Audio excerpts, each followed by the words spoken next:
All right, welcome back to the Zach Nichols podcast. I'm here with the big logistics. What's up with it?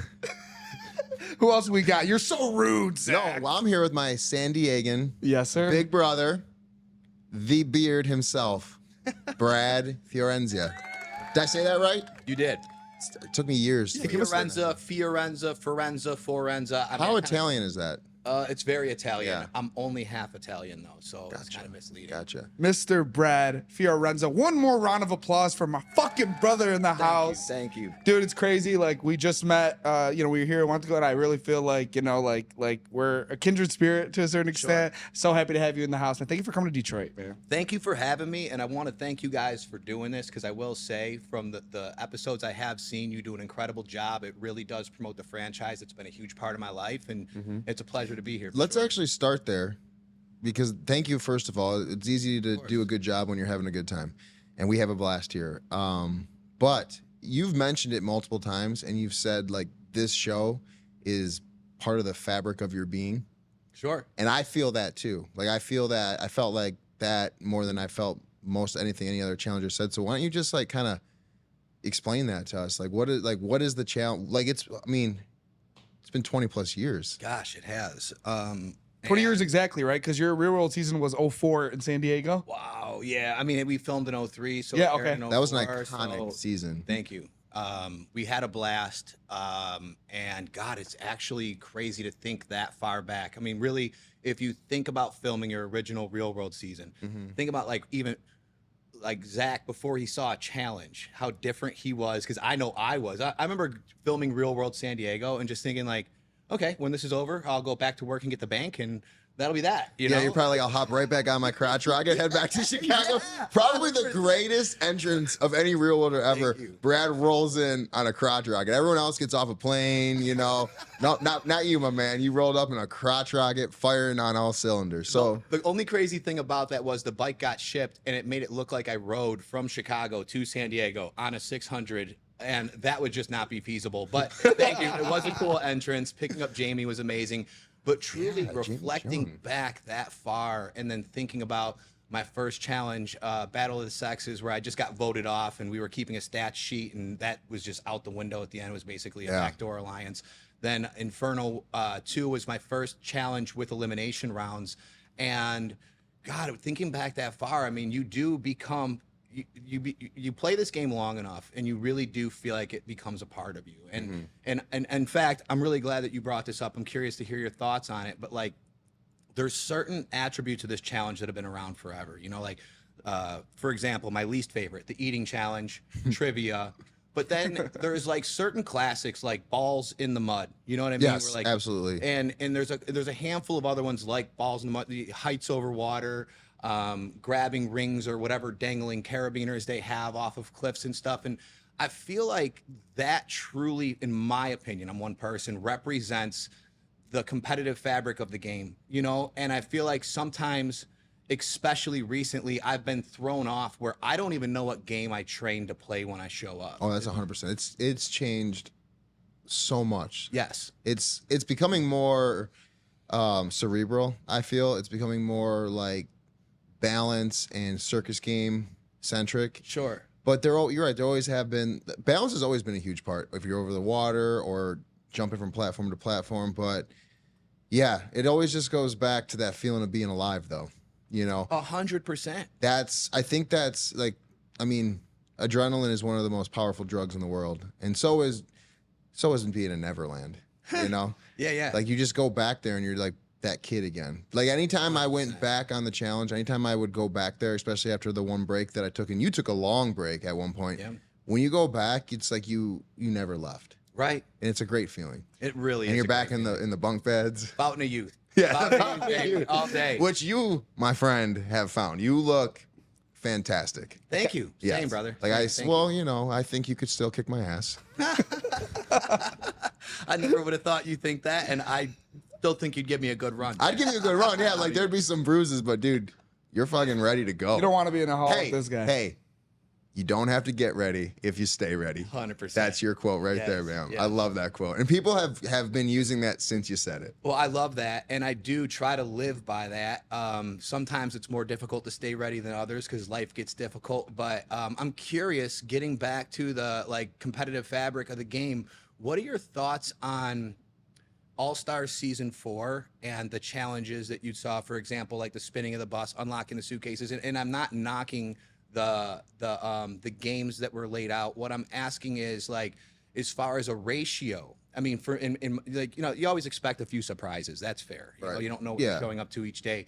But is there any challenge that stood out to you as like a classic on that season that reminded you of like the balls in the mud or the heights above water, like the old days, you know, or like the classic challenges? So the first one that you guys did where it was just running up and down, that's my bread and butter. I loved when we were on the beach in Spain looking at Africa and I got to just run back and forth and carry pallets. It's like that was punishment as a kid. So I love that.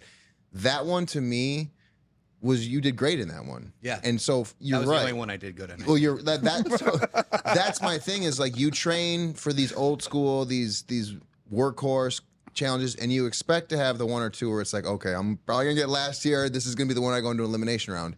Right. But that one to me was like a classic workhorse challenge. Whereas you're right, now the rest of the season did seem very gimmicky. It seemed very circus game-esque, which we all know that that's not my cup of tea. Sure, same. I feel the same way. And I actually kind of forgot about that first challenge. You're right. That was a pretty straightforward shot. And it was very misleading for me on that season to come out, be the first guy to finish on that. Yeah. And then it was all downhill from there. You know? Well, and there's also something to be said, like when I try to golf and something else is on my mind, I might as well not even be out there. Right. And I said that prior on the show. I was like, there was a feat, like, because listen, I've seen you do some incredible feats in person. Like you're one of those people that I've competed with where I'm like, he's an animal. And you are like the underwater one in Vendettas where you, Shane, Bananas did that. But like I think you were, besides Shane, like you crushed. Or Tony too. Tony's was insane as well. But you've done some incredible athletic feats. So I said to Pierre and I said to whoever we ever broke it down with, I was like, I'm not gonna base Brad's challenge career. I'm not gonna even count this one towards. I'm not gonna because I knew you weren't checked in mentally. You're right. You know what I'm saying? And when you're not right. checked, it's like trying to hit a golf ball or trying to bat or play any sport. If you're not there mentally and you have other things on your mind, you know, it's just not. You can't compete at 100%. Yeah, Sure, it's a absolutely. great point. And to touch on that a little bit, specifically on season 4, I just ended a almost decade-long nightmare experience in family court. And I feel bad for anybody that's going through anything even remotely close to what I experienced. But I will say on season 4, it was unfortunate, especially with the time differences, that at like 2 a.m., I'm making calls to my attorney on the side of the house with bad service in the middle of the night while everybody else is sleeping or, you know, unwinding and enjoying their time together. And I spent a lot of nights staring at the ceiling thinking about the personal issues I had going on. And I didn't realize how much that was going to affect my game. Watching it, it was a lot easier to see in my own mind preparing for season 4 and you know, just my outlook on the season itself. I planned on leaving it all on the field. I thought I was going to do great work. I did come out of a rough breakout right before that. So you're just getting hit from every angle. I felt like, you know, I felt like I really felt like I was taking blows from Tyson or something, you know, like metaphorically and psychologically. And to watch the season, to see when I missed the seat when I was partnered with Laurel and everything else, like I had so many mistakes where I'm thinking, what is going on here, you know? And I try to stay ready, and I'm one of those people where like if I can't sleep, I'll go to the gym and I'll push myself to earn sleep. Well, I know that on Final Reckoning, I'd wake up and you're like, dude, I worked out twice and had breakfast 3 times. I'm like, bro, I was asleep for 5 hours. Like, what the fuck? Because you were just like, you were locked into that one too. But like, I can't imagine It's therapy for me. Not being able to call your children while you're on a show, because that's one of the reasons why, one of the many that have kept me out is the kids and just loving that stage that we're in. And number two, you're wondering, like, at least like a lot of people were like, when as soon as I go home, I'm going right to them. You don't even know the next time you're going to see them. And yeah, I wouldn't be able to compete under those circumstances. I'd be an absolute wreck. I would have absolutely been a puddle of tears. But the one thing that I will say is what is beautiful about that whole thing is you showed up and you competed and you were transparent with your fans. And that's one of my favorite things about reality TV. And we come from, you more so than I, come from an age where reality TV was all about learning and growing and out in front of people, so that people who are going through the same thing can be like, holy shit, like, you know, it's okay what I'm going through, or there's other people that are going through this. And that was a big part of reality TV for me. So you being there and trying to battle through that is very admirable from at least me. Thank you. But another thing I'll say is, I just thought of this when you were talking about it. I think it was All Stars 3, you were in the final, correct? Yes. And that was where you were with Kayla on the beach at the end, and I forget who else was there, but I know Kayla was there. But I know, like, when I watched that, I almost was like, holy shit, like, that is such a, you were like Master Splinter on the beach right there. You were like, listen, guys, you're watching Wes and John A paddle to a win, and you just said, it sucks right now, but you're going to look back on this moment, and you're going to have such a profound feeling of joy and happiness, and this is a beautiful moment. And you were almost able to take that moment with them and teach them a lesson in that. And that was pretty cool too. Thank you for that. And you bring something to reality TV that these new punks, they don't understand, and they'll never bring to it, because you were on reality TV before there was Twitter. I'm sure they probably were like, hey, Brad, you got to fire up a MySpace when you get out of here. Right. To promote the show. Yeah, you got to. And then Facebook came out and everyone was probably like, my mind is blown. Yeah. You know? So yeah, I mean, I'm glad we touched on that. We got it out of the way, ripped the Band-Aid off, because there's just a lot more things besides All Stars 4 that, I mean, listen, you go back. Can I say one thing on that before we say move whatever on? you want? Okay, Sure, so I show. just want to say this.